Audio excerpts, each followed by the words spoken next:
Next speaker, Srimati T. Sumati. Thank you, Honorable Speaker, sir. I rise here to oppose the Jammu and Kashmir Reorganization Amendment Bill 2021.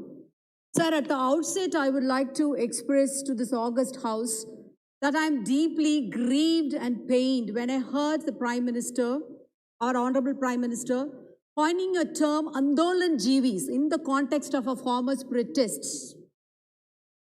Sir, the phrase rights of man by Wellesley Burns says, has helped to create two great republics of modern times in France and America.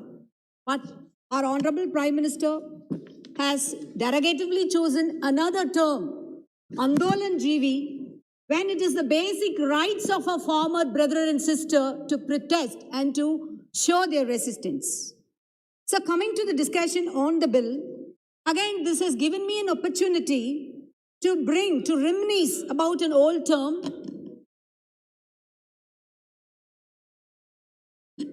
Sir, I am concentrating on the bill only, coming to the bill only. I am coming to the bill only. Or are you obsessed with Andolan Jeevi? No, that is the Ati. I have every right to express my grief, sir. Now I am coming to. I am not yielding. This is, I have every right to express my grief and pain. So coming to the bill, again, this has given me an opportunity to be reminiscent about an old term called the social contract, coined by Rousseau back in vogue. It is also a two-worded term on which the foundation of a democracy rests. It is a contract between the ruled and the rulers, where the ruled give up their freedom on an assurance by the ruler that their natural rights, namely life, liberty and property and civil rights, shall be protected. But when the Jammu and Kashmir Act 2019 was implemented, the BJP government has not only breached that contract, you have buried democracy, you have buried federalism, you have buried the rights of liberty as well as the civil rights of the people of the Kashmir. Sir, this bill, which seeks to replace the ordinance, tries to solve the issue of All India Service offices in the two union territories created after the abrogation of the Article 370. And I have a query in that, sir, which shall be coming soon in a bit. Sir, when you promulgated that amendment, we were told that as soon as normalcy is returned, there will be, the status of the statehood will be restored. Sir, with this bill, our hope is now gone. We thought that was the last straw, but now this is the last straw. And you are going to be pinning up nail after nail after burying peace in Kashmir. Sir, in August 2019, you not only bifurcated a state, but reduced its status to that of a union territory, thereby increasing the direct central hand in day-to-day management.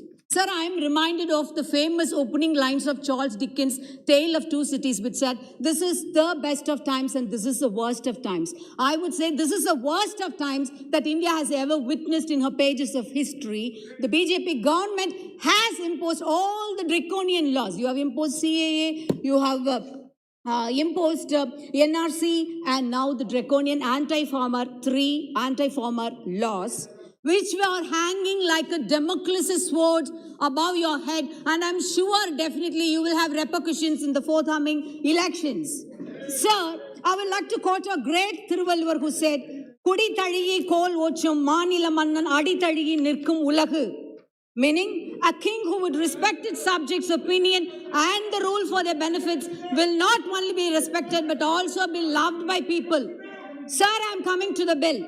Sir, has the BJP government opted for a referendum before revoking the Article 370? Has it cared to ask the opinion and consider the feelings? When you boast of a paperless budget, you are running a compassionless, commitmentless, dedicationless, visionless government which has brought such draconian laws. Sir, there is a tendency of the government to bypass in this parliament to take over the people's rights and follow the ordinance route. And this is the route. See, repeatedly, sir, I'm coming, I'm not... repeatedly she is saying that the parliament has been bypassed. Similarly, Mr. Hasnain Saab also said, this bill was duly passed in this house, also in the other house. You are abusing the sanctity of the parliament.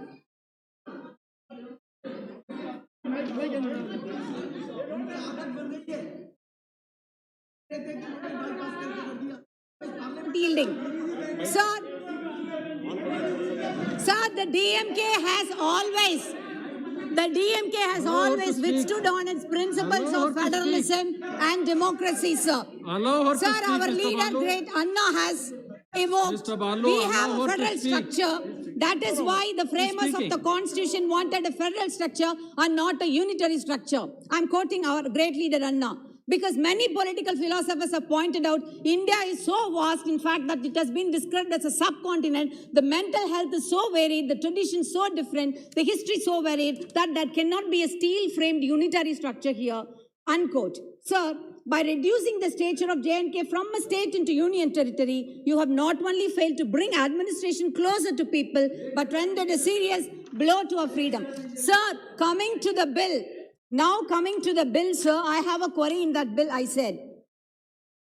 Coming to the statement of the object and reasons of this bill, it states that Section 88 of the said Act provides that the members of the cadres of Indian Administrative Service, Indian Police Service and Indian Forest Service for the existing state of Jammu and Kashmir shall continue to function on the existing cadres.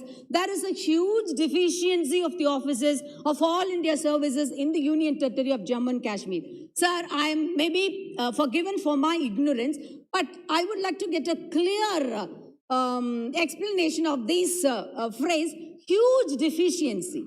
What do they mean by this huge deficiency, sir? And it is supplemented by another sentence. The developmental schemes, centrally sponsored schemes and other allied activities suffer due to non-availability of all India officers in the existing cadres of the Jammu and Kashmir. As such, there is a requirement of merging it with Arunachal Pradesh, Goa, Mizoram, Union Territories cadres so that the officers in this cadre can be posted in the Union Territory of J&K to meet out any deficiency to come out. Sir, your government boasts itself on pioneering Atmanirbhar or self-dependence. If there is huge deficiency of the officers in the Union Territory of Jammu and Kashmir to meet out any challenges, then why not put more effort in making it as a more self-reliant from the local officers themselves? Why must we have to merge the cadre and have the region depend on the other states? So here also I am reminded of a quote by Rousseau who said, to form a state, not only the intelligent or the competent enter the contract, but all, both intelligent and the non-intelligent, as parties to agreement, all are equal, though in other ways they are dissimilar. This is the meaning of political equality. How to make this real? It is difficult to say, but equality is not a chimera, and it is the duty of the government to maintain equality in even appointing or in even the maintenance of the cadre status. Sir, the section, coming to section 3 of the bill, which amends section 88 again, it says, the officers so born are allocated on Arunachal Pradesh, Goa, Mizoram, United Union Territories, cadre shall function in accordance with the rules framed by the central government. Here the cat is out of the bag and the skeleton comes from the cupboards, because rules framed by the central government is the key sentence wherein the federal rights of the state are put at stake, and this is a nail straightly placed on the coffin of democracy and the federal structure. Sir, if you are going to mandate this, if you are going to mandate this sort of modus operandi with a lot of brutal majority, what is the guarantee that tomorrow with the same modus operandi, the government can bifurcate states like West Bengal, Kerala and Tamil Nadu? Because I'm sure they are going to lose in the electoral mandate with the support of our people. Sir, our party leader, Mr. M.K. Stalin, has strongly opposed all these draconian laws, and I also place it on record here that I oppose this bill vehemently. And let me conclude this by saying that John Locke, the father of liberalism, had argued that the obligation to obey civil government under the social contract was conditional upon protection of the person. Sovereigns who violated these terms could be justifiably overthrown. Revolt is the right of the people, for when injustice becomes law, resistance becomes duty. Thank you very much. Thank you. Professor Saugata Roy.